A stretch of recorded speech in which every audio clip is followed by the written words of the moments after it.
पर assignment submit करने में केवल 2 ही दिन बचे हैं। प्लीज तुम संभाल लेना। पिछले 3 सेमेस्टर से तुम ही मेरी मदद कर रहे हो, इस बार भी देख लेना।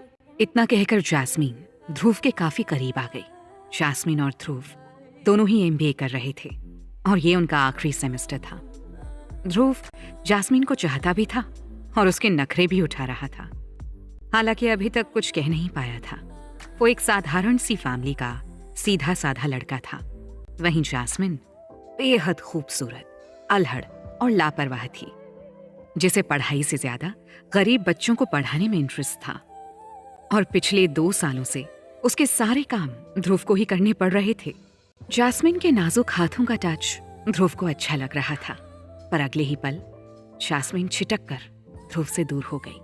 सामने से कार्तिक आ रहा था। हाय कार्तिक, कैसे हो?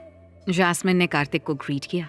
कार्तिक हमेशा ही गलत वक्त पर आ जाता है और ध्रुव को इस बात से भी नफरत थी कि जैस्मिन इस कार्तिक जैसे लड़की को इतना भाव क्यों देती है। ध्रुव ने कई बार नोटिस किया है कि कार्तिक के आते ही जैस्मिन ध्रुव से थोड़ी दूरी बना लेती है। कार्तिक ध्रुव की क्लास में ही पढ़ता था, लेकिन ध्रुव और कार्तिक दोस्त नहीं थे। कार्तिक एक रिच फैमिली का निहायती बिगड़ा हुआ लड़का था और कॉलेज के सारे मवाली लड़कों का लीडर भी। कार्तिक और ध्रुव के बीच कोई बात नहीं हुई और आधे मिनट में जैस्मिन कार्तिक को विदा कर ध्रुव से बोली, ध्रुव चलो, तुम प्लीज संभाल लेना, मुझे जाना है, बाय। ध्रुव बस मुस्कुराकर रह गया। ध्रुव पूरा दिन अपने और जैस्मिन के असाइनमेंट पूरे करने में लगा हुआ था। शाम को जैस्मिन के असाइनमेंट सेंड करने के बाद उसके मोबाइल पर एक मैसेज आया। ध्रुव ने देखा, मैसेज एक पेड पॉर्न साइट से आया था। किसी ने ध्रुव के नाम पर एक एंट्री पास खरीदा था। ध्रुव की कुछ समझ में नहीं आ रहा था। मैसेज में दिए गए लिंक पर क्लिक करने पर ध्रुव ने जो देखा उसे देखकर ध्रुव की आंखें फटी की फटी रह गईं। यार she so hot. Hey sexy, तुम अभी तक कहाँ थी? तुमको अपनी ऑनलाइन अवेलेबिलिटी बढ़ानी चाहिए। लेट नाइट कैफेटेरिया में बैठे ध्रुव को इस तरह के कमेंट्स सुनकर घुटन हो रही थी। ध्रुव गुस्से, निराशा और घुटन के साथ अपने फोन को घूरे जा रहा था। स्क्रीन पर अजीब अजीब कमेंट्स आ रहे थे। कमेंट्स पढ़ने में जितने घटिया लग रहे थे, उससे भी ज्यादा वॉइस कमेंट्स सुनकर ध्रुव को गुस्सा आ रहा था। कैफेटेरिया के एक वेटर ने ध्रुव को काफी देर से इतना सीरियस बैठे देखा तो उसने ध्रुव से पूछ ही लिया, सर आपको कुछ चाहिए? वेटर के आने से ध्रुव को कुछ होश आया, लेकिन ध्रुव ने कुछ भी जवाब नहीं दिया। वेटर कुछ सेकंड्स इंतजार करके चलता बना। तुम्हें क्या समझता था और तुम क्या निकली जैस्मिन? तो ये था तुम्हारा सोशल वर्क? पिछले 2 सालों से तुम सिर्फ मुझे यूज कर रही थी। ध्रुव टूट चुका था। शाम को मोबाइल पर आए लिंक खोलते ही ध्रुव को बहुत बड़ा शॉक तब लगा जब उसने देखा कि उसकी गर्लफ्रेंड जैस्मिन अपने स्ट्रिप शो का प्रमोशन कर रही थी और जो आवाजें ध्रुव के कानों में पड़ रही थी वो उन व्यूअर्स की थी जो जैस्मिन के परफॉर्मेंस को लाइव देख रहे थे। ध्रुव जानता था कि स्क्रीन पर जैस्मिन को एक एक कर अपने कपड़े उतारते देख रहे लोगों के मन में क्या चल रहा होगा, और इस बात से ध्रुव को और भी ज्यादा घुटन हो रही थी। ध्रुव इतने शॉक में था कि उसे कुछ भी समझ में नहीं आ रहा था। वो बस यही सोच रहा था कि जिसे उसने इतना चाहा, वो लड़की उसके साथ ऐसा कैसे कर सकती थी। ध्रुव के सवालों के जवाब सिर्फ जैस्मिन ही दे सकती थी। लेकिन इससे पहले कि ध्रुव जैस्मिन को फोन करता, किसी अननोन नंबर से ध्रुव को फोन आया।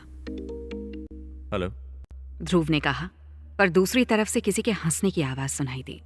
तो ध्रुव, कैसा लगा आज का show? I hope you had a great time. इतना कहकर उस शख्स ने फोन काट दिया। तभी ध्रुव की नजर स्क्रीन पर चल रहे वीडियो पर पड़ी, जिसे देखकर वो दंग रह गया। उसका चेहरा गुस्से से लाल हो गया था। ओह, तो ये है तुम्हारा खेल कार्तिक। ध्रुव ने कभी सोचा तक नहीं था कि जैस्मिन इस तरह की लड़की होगी। ध्रुव शॉक्ड था।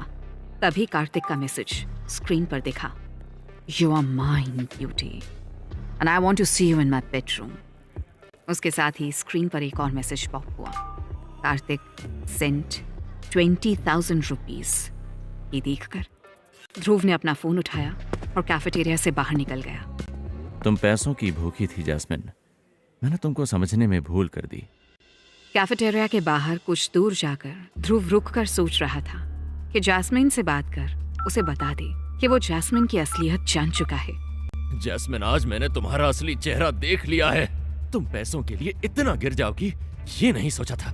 लेकिन इससे पहले कि ध्रुव अपनी बात पूरी कर पाता, जैस्मिन ने उसे बीच में ही काटकर हंसते हुए कहा, ध्रुव, तुम तो बुरा मान गए। मैं तो बस सोशल वर्क कर रही थी। अच्छा हुआ तुम्हें सच पता चल गया। मैं तुम्हारी पर्सनालिटी को देखकर तुम्हें कोई पैसे वाला लड़का समझ बैठी थी, पर तुम थे फटीचर। खैर, तुमने मेरी काफी मदद की। आज के बाद मुझसे मिलने की कोशिश मत करना। मैं कार्तिक के साथ हूँ। इतना कहकर जैस्मिन ने फोन काट दिया। ध्रुव को समझ आ गया था कि वो आज तक गलत इंसान से प्यार कर बैठा था और जैस्मिन को उसके इमोशंस की वाकई कोई परवाह नहीं थी। वो सिर्फ अपना मतलब निकाल रही थी। ध्रुव को जैस्मिन की बात चुभ गई। वो यही सोच रहा था कि पैसा कितना जरूरी है। क्या पैसों के लिए जैस्मिन जैसी गुड लुकिंग लड़कियां इतना गिर सकती हैं? कोई मजबूरी नहीं, कोई दिक्कत नहीं, बस अपने खर्चों को पूरा करने के लिए किसी पैसे वाले लड़के से दोस्ती कर लो या घिनौनी हरकत कर पैसे कमा लो।